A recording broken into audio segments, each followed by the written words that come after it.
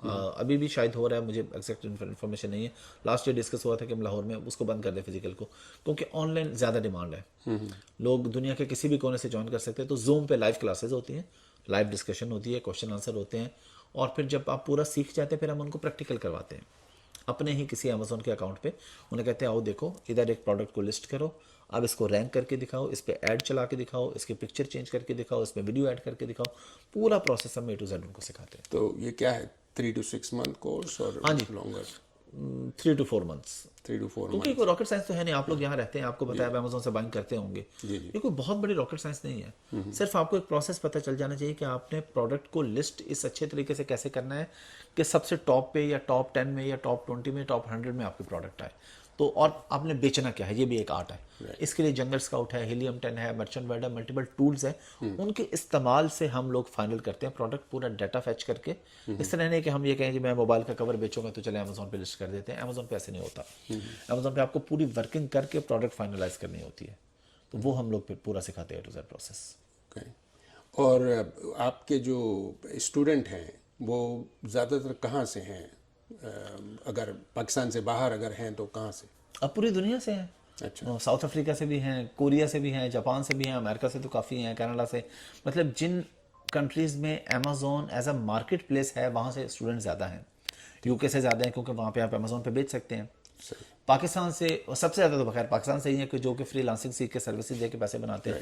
Australia سے بھی ہیں, نیوزی لینڈ سے بھی ہیں. تو جہاں جہاں بھی ہیں پاکستانی اور انڈین ہی, یا کچھ بنگلہ دیش سے بھی ہیں. مطلب جو اردو سمجھ سکتے ہیں, بول سکتے ہیں, وہ لوگ زیادہ. تو اس کی فیس آپ نے رکھی ہے پاکستان کے حساب سے یا باہر والوں کے حساب سے؟ پاکستان کے حساب سے رکھی ہے. فیس کوئی زیادہ نہیں ہے.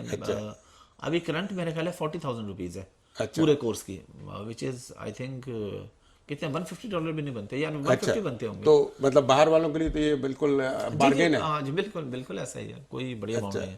یہ بتائیں, آپ نے کہا کہ بہت ہی پسماندہ علاقے سے آپ کا تعلق ہے, تو کبھی بھی آپ کو احساس ہوا کہ بڑے ناموافق حالات, ڈس ایڈوانٹیج جس کو بولتے ہیں, کبھی محسوس ہوا کوئی احساس محرومی کہ بھائی اگر میں فلاں بڑے شہر سے ہوتا تو شاید میں اور زیادہ اچھا کام کرتا؟ نہیں, مجھے کسی قسم کا کوئی ایسے نہیں ہے. اللہ تعالیٰ کو جو بہتر تھا ہمارے لیے وہ اللہ نے ہمارے لیے کیا. اور میں نے اپنے سامنے دیکھے ہیں ایسے لوگ, مطلب ہم تو بالکل غریب فیملی سے تھے نا. میں امیروں کی بات نہیں کر رہا, میں نے بہت امیر فیملیز کے بچے اپنی آنکھوں کے سامنے دیکھے ہیں جن کے ماں باپ نے ان کو بہت کچھ دیا, آج ان کے پاس سائیکل بھی نہیں ہے.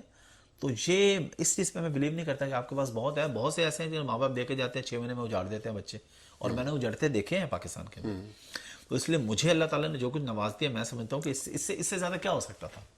مطلب مجھے ایک دفعہ کسی نے پوچھا اسی طرح ایک انٹرویو میں کہ آپ کی سب سے بڑی خواہش کیا ہے, میں نے کہا وہ پوری ہو چکی ہے. انہوں نے کہا کیا؟ میں نے کہا کہ دیکھیں ہم چھوٹے ہوتے تھے نا تو گھر پہ فریم لگا ہوتا تھا مکہ اور مدینہ کی تصویر, تو خواہش ہوتی تھی کہ وہاں جائیں. پھر جب تھوڑے بڑے ہوئے, ڈیجیٹل کا دور آیا, تو ہم نے دیکھا کہ کسی بندے نے تصویر لگائی کہ اس نے کلاک ٹاور میں سٹے کیا ہے, ایسے روم میں کہ اس کی کھڑکی سے خانہ کعبہ نظر آ رہا ہے. تو الحمدللہ مجھے بھی اللہ نے توفیق دی, میں نے بھی جا کے وہی ہوٹل لے لیا, اسی ہوٹل میں سٹے کر کے کر لیا. تو اب اور پھر دنیا گھومنے کا شوق ہوتا ہے, تو الحمدللہ جس کنٹری میں جانا چاہتے ہیں وہ بھی چلے جاتے ہیں. تو اللہ کا شکر ہے. اس طریقے سے ایک چیز میں اس میں مزید کلیئر کر دوں, لوگ سمجھتے ہیں کہ میں نا بہت امیر آدمی ہوں, ایسا نہیں ہے.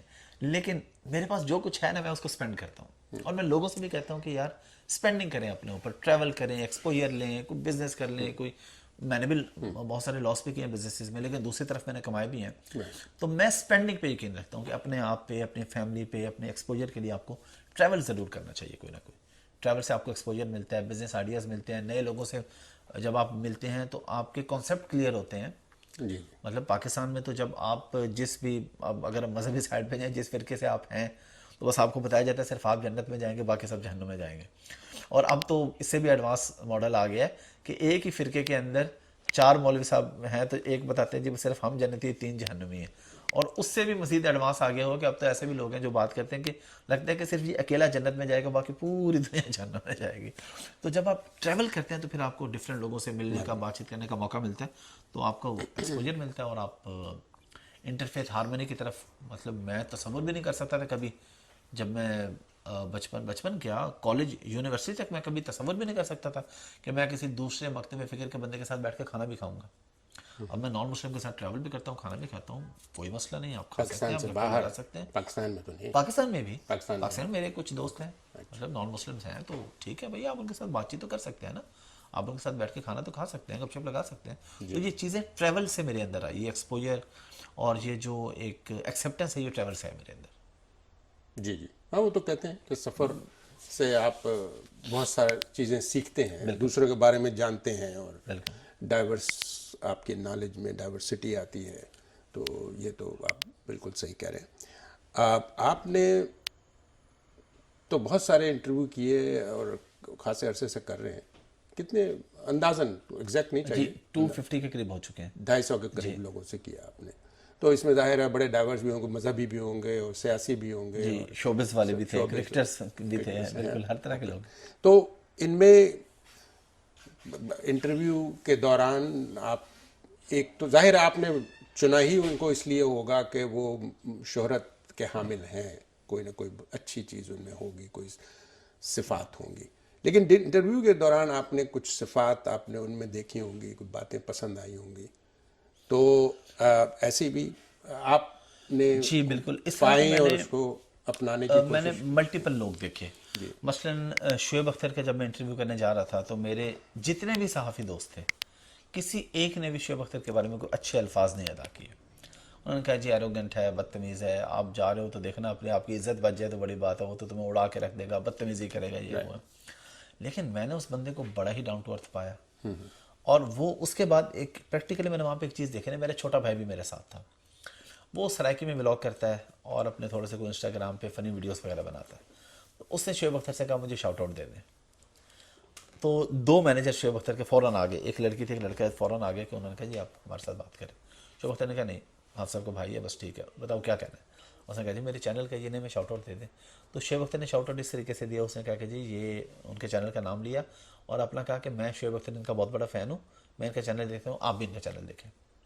اب دیکھیں یہ ساری وہ ایکٹیویٹی ہو رہی ہے جس میں ایک دوسرے کا بینیفٹ ہو رہا ہے, بٹ کمرشل ایکٹیویٹی نہیں ہے.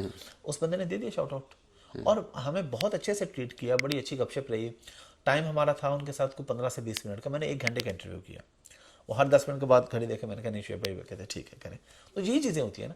اب اس طرح آن دی ادر ہینڈ احسن خان میں آئے میری پوڈ کاسٹ میں, ایکٹر جو ہیں. میں نے احسن خان کو جس طرح نماز کی فکر کرتے دیکھا نا, میں نے اپنی لائف میں کسی اور کو نہیں دیکھا. میں یہ نہیں کہہ رہا نہیں ہے, کیونکہ مولویوں کا مسئلہ یہ ہے کہ یہ بس ہاتھوں کے پیچھے پڑ جاتے ہیں, بات نہیں پوری سنتے. میں ہوں گے, میں نے نہیں دیکھے, یعنی میں بڑے بڑے علماء سے ملا ہوں, میں ان کے ساتھ بیٹھا ہوں, دیکھا ہے, کچھ ہیں بھی, لیکن اوور آل میں نے احسن خان کے اندر جو تڑپ دیکھی نا, کہ پوڈ کاسٹ ہماری عصر مغرب سے پہلے شروع ہوئی, بیچ میں مغرب کی اذان ہو گئی, اذان کا ہم نے گیپ لیا, اس کے بعد آگے ہم نے پوڈ کاسٹ جیسی اینڈ ہوئی نا, تو وہ بندہ اٹھا, اس نے کہا یار میری مغرب جا رہی ہے یار, نماز جائے نماز دو, وضو اس کا پہلے سے تھا. تو یہ وہ چیزیں ہیں کہ جو ہماری سوسائٹی میں عام طور پہ لوگ یہ سمجھتے ہیں کہ شاید شوبز کا بندہ اس کا تو کلمہ بھی نہیں آتا ہوگا. تو میں جب ان لوگوں سے ملا, میں نے دیکھا یہ بڑے اچھے لوگ ہوتے ہیں, نماز قرآن والے ہوتے ہیں, اللہ کے راستے میں خرچ کرتے ہیں. تو ہر طرح کے لوگ, آپ کسی بھی بندے کو اس کے ظاہری حلیے سے جج نہیں کر سکتے. میں نے یہ چیز سیکھی اس پوڈ کاسٹ کے اندر, ملٹیپل لوگوں سے مل کے یہ چیز میرے اندر آئی ہے.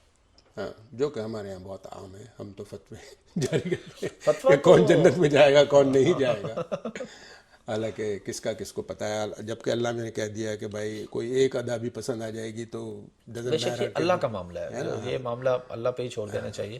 جی جی جی, ہمیں کوشش کرنی چاہیے کہ ہم اس میں کوئی ٹھیکیداری نہ کریں. رائٹ. تو آپ نے بہت سے مذہبی لوگوں کا بھی جی بالکل کیا, تو کسی سے متاثر ہیں آپ؟ میں متاثر مولانا طارق جمیل صاحب سے ہوں, اور اس کی بہت ساری وجوہات ہیں. اچھا, ایک تو ان کی خرچ کرنے کی عادت ماشاءاللہ. اچھا, میں نے کیونکہ اپنے اوپر یا دوسروں پہ؟ دوسروں کے اوپر, اوکے, کیونکہ میں ان کے قریب رہ کے دیکھا ہے نا, میں نے کافی ملاقاتیں ہیں. اللہ کا شکر ہے, ان کی شفقت ہے, وہ شفقت فرماتے ہیں کہ کبھی بھی جانا چاہیں تو ملاقات ہو جاتی ہے. تو ملٹیپل ٹائمز میں نے دیکھا کہ میں ان کے پاس بیٹھا ہوں, دروازے پہ بندہ آیا. ایک میں آپ کو بتاتا ہوں, رمضان میں بیٹھا تھا, پچھلے رمضان میں, افطار سے تھوڑی دیر پہلے ملازم نے آ کے بتایا کہ ہماری خاتون آئی ہیں اور وہ کہہ رہے ہیں کہ میں کرائے کے گھر پہ رہتی ہوں, میرا مسئلہ ہے کرائے کا. تو مولانا نے کہا کہ ابھی انہیں کہو کہ کل آ جائیں, ابھی بینک ٹائمنگ اوور ہو گئی ہے. تو مولانا کیونکہ اس طرح کے وہ ٹیکنالوجی کا نہیں استعمال کرتے زیادہ, وہ چیک بک والے آدمی, انہوں نے کہا جی دوسرے ملازم کو بلایا, اس نے کہا کہ جی کل اس کے مالک مکان کو فون کرنا ہے اور اسے پوچھنا کتنا کرایہ، 6 مہینے کا اسے کرایہ نا چیک کاٹ کے تم نے دے دینا، اور اس کے مالک مکان کو کہہ دینا کہ آئندہ اس خاتون سے کرایہ نہیں مانگنا، ہر 6 مہینے بعد اپنا بندہ میرے پاس بھیجنا ہے اور چیک لے جا کرنا ہے، اور خاتون کو 3,000 روپے دیے اس وقت کہ تمہارا بھی آنے جانے کا کوئی رکشے کا خرچہ ہوا ہوگا تو یہ تم چلے جاؤ، آئندہ تمہارے کرائے کا کبھی مسئلہ نہیں ہوگا۔ اس طرح کی سینکڑوں ان کی سٹوریز ہیں جس میں وہ ویریفائی بھی نہیں کرتے ہیں، بس جو آ جاتا ہے دروازے پہ وہ کہتے ہیں دے دو۔ اور دوسری چیز جو ان کے اندر دیکھی وہ یہ کہ ان کے پاس بیٹھ کے لگتا ہے کہ کوئی اور بھی جنت میں جائے گا۔ وہ جو فتوے والے مسائل تھے نا، یعنی کہ وہ فتووں والے نہیں ہیں نا، وہ محبت والے ہیں کہ بھئی آپ ہر مکتبہ فکر کو ملیں، ہر انسان سے ملیں، انسان سے محبت کریں، یہ دوسروں پہ فتوے نہیں لگائیں، لڑائی جھگڑا نہیں کریں، اس طرح کی ملٹیپل چیزیں۔ مولانا صاحب صوفیزم پہ بھی یقین رکھتے ہیں یا وہ اس سے دور ہے؟ اس چیز کا مجھے کوئی بہت زیادہ آئیڈیا نہیں ہے، تو کیونکہ ان کا جو مین ہے وہ تو تبلیغ ہے اور لوگوں کو ملنے ملانے کی بات کرتے ہیں، تو ان کے پاس بیٹھ کے نا کبھی مجھے یا کسی اور بندے کو جو بھی ان کو ریگولر ملتا ہو یا قریب ہو، کبھی آپ کو یہ فیل نہیں ہوتا کہ آپ کسی بڑے آدمی کے پاس بیٹھے ہیں۔ ان کے ساتھ اگر چھوٹا بچہ بیٹھے گا وہ چھوٹے بچے کے لیول پہ آ کے بات کریں گے، اس کے ساتھ ہنسی مذاق کریں گے۔ مطلب مین چیز جو یہ ہے کہ ہمارے ہاں اکثر یہ ہوتا ہے کہ جو علماء یا جو اس طرح کا طبقہ ہوتا ہے وہ اپنے میں اور عوام میں ایک فرق رکھتا ہے، اور بڑے سنجیدہ ہو کے پگڑی ٹوپی پہن کے بڑے سنجیدہ سے ہو کے ایسے بیٹھے ہوتے ہیں، دوسرے کو تھوڑا سا وہ اپنے آپ سے کمتر سمجھتے ہیں۔ تو مولانا کا یہ کانسیپٹ نہیں ہے، ان کے آپ ان کے ساتھ لطیفے بھی آپ انہیں سنا سکتے ہیں، ان کے ساتھ مذاق بھی کر سکتے ہیں۔ تو یہ چیزیں جو ہیں یہ انسان کو پھر مذہب کے دین کے قریب کرتی ہیں، دین کا اصل روپ ہمارے سامنے آتا ہے۔ تو باقی میں نے اور بھی علماء کو کیا، کو یہ ان کی جو حصے مزاح ہے وہ آپ کو متاثر کرتی ہے؟ بہت زیادہ۔ تو ایک اور بھی ہیں جو مشہور ہیں اسی قسم کے لطیفے سنانے میں؟ میں ان کی طرف ہی آ رہا تھا، مفتی طارق مسعود صاحب کی طرف، ان کے ساتھ بھی میری پوڈ کاسٹ ہوئی بڑی ڈیٹیل میں۔ مولانا طارق میرے سب سے یہ ہے کہ کیونکہ وہ پنجاب میں رہتے ہیں، جی، لاہور فیصل آباد کا فاصلہ اتنے ہیں کہ وہ لاہور آتے ہیں تو میں چلا جاتا ہوں، ان سے میری ملاقاتیں زیادہ ہیں، پوڈ کاسٹ بھی 3-4 ہیں ان کے ساتھ، ویسے بھی کوئی نہ کوئی کبھی ویڈیو بنا لی، کوئی انٹرویو کر لیا۔ تو مفتی صاحب کے ساتھ ایک ہی پوڈ کاسٹ ہے، بڑی تفصیلی پوڈ کاسٹ ہے، جی جی، جس میں مفتی صاحب کی چوتھی شادی بھی ڈسکلوز ہوئی تھی۔ صحیح ہے۔ انہوں نے بتایا کہ میں نے چوتھی شادی کر لی ہے، تو وہ بھی میری پوڈ کاسٹ میں ہی تھی، اور ان کے ساتھ بھی میں نے ان کو بھی دیکھا ہے کہ وہ تقویٰ طہارت والے آدمی ہیں۔ جی جی، ہم نے کینیڈا اکٹھے ٹریول کیا تو ان کو میں نے دیکھا، ان کے ساتھ خاص طور پہ میں نے سفر کی نماز کا دیکھا، ہم نے نماز اکٹھے پڑھی، تو جب انہوں نے سلام پھیرا میں ایکسپیکٹ یہ کر رہا تھا کہ یہ مغرب پڑھائی تھی انہوں نے، میں ایکسپیکٹ کر رہا تھا کہ سلام پھیرتے عشاء پڑھا دیں گے کیونکہ ہم سفر میں ہیں اور ہم نے آگے دوسرے شہر جانا ہے، سفر کرنا ہے، تو انہوں نے نہیں پڑھائی، پھر پوری تفصیل بتائی کہ نہیں بھائی گنجائش ہے لیکن ان حالات میں ہے، وہ فکر مسئلہ ہے، مجھے اس کا انفارمیشن نہیں ہے، میرے پاس نالج نہیں ہے، تو میں اس پہ بات نہیں کر سکتا۔ تو باقی بھی اس کے علاوہ میں نے انہیں دیکھا کہ اچھے اخلاق کے آدمی ہیں، لطیفہ سنانا، یہ چیز مجھے پسند ہے، اچھی چیز ہے۔ وہی جو میں نے پہلے بات کی نا کہ علماء میں اور عوام میں اتنا ڈفرینس نہیں ہونا چاہیے کہ وہ دین سے اور آپ سے دور ہی ہو جائیں، وہ آپ کو دیکھتے ہی کہیں یار راستہ بدلو۔ تو میرا خیال ہے میں اسی بندے کو اسکالر سمجھتا ہوں کہ جس کے پاس کوئی آدمی بیٹھ کے سوال کر سکے اور جس کو دیکھ کے بندہ راستہ نہ بدلے، وہ کہے کہ یار یہ اللہ معاف کرے یہ نظر آ گیا، بندہ راستہ ہی بدل لو، ایسا نہیں ہونا چاہیے۔ تو انٹرویو کے دوران آپ متاثر بھی ہوتے ہوں گے ان سے، تو ایک بار آپ نے ان کا جو انٹرویو کیا تھا میں دیکھ رہا تھا، انہوں نے بتایا کہ انہوں نے اپنی بیوی کے لیے انہوں نے اپنے بال اگوائے ہیں، زینت۔ مولانا طارق جمیل صاحب نے، ہاں جی جی بالکل بالکل۔ تو ایک بات تو ایک اچھی ہے، ظاہر ہے، حالانکہ ان کو ضرورت نہیں تھی کہ وہ تو ہمیشہ کچھ سر پہ پہنے رہتے ہیں، تو آپ اس سے کتنے متاثر ہوئے؟ اور میں تو بالکل متاثر ہوں، اسے بہت اچھی بات ہے۔ اچھا، مطلب یہ بیوی کے لیے کسی بھی ایج میں یہ کرنا کوئی غلط نہیں ہے، اور وہ بہت فیملی اورینٹیڈ ہے، میں ان کو کیونکہ قریب سے جانتا ہوں نا، ان کا کوئی بھی انٹرنیشنل ٹریول جب سے میں انہیں جانتا ہوں میں نے نہیں دیکھا کہ وائف کے بغیر ہو، جی، فیملی کو ساتھ رکھتے ہیں، کینیڈا آ رہے ہیں، یو کے جا رہے ہیں، کہیں بھی ہیں ان کی فیملی ان کے ساتھ ہے، ان کے بچے ان کے ساتھ ہوتے ہیں، تو فیملی کو وہ جتنی میں نے دیکھا ہے جس طریقے سے وہ کیئر کرتے ہیں، تو یہ اس کے اندر ہاں یہ ایسے آدمی کے لیے آپ کہہ سکتے تھے جو کہ یار ٹریول تو اکیلا کرتا ہے، بال لگوا لیے ہیں، تو وہ تو ہر چیز ہی اپنی فیملی کے لیے کرتے ہیں، اور بہت زیادہ بچوں کے ساتھ اور فیملی کے ساتھ محبت انہوں سے تعلق رکھتے ہیں۔ نہیں مجھے اس لیے اچھا لگا کہ ہمیشہ ہم مرد بحیثیت مرد ہم یہ ایکسپیکٹ کرتے ہیں کہ جو ہے نا خواتین جو ہے نا وہ ہمیشہ بن ٹن کے رہیں ہمارے لیے، ہاں، لیکن انہوں نے الٹا بتایا، کہا کہ نہیں میں اپنی بیوی کے لیے یہ کرتا ہوں۔ اور وہ ابھی مجھے فرمان یاد، ابن عباس کا فرمان انہوں نے بتایا تھا اس میں کہ جس طرح میری بیوی میرے لیے زینت اختیار کرتی ہے اس طرح میرے پہ بھی لازم ہے کہ میں بیوی کے لیے زینت اختیار کروں۔ تو یہ ٹو وے، ہم دیسی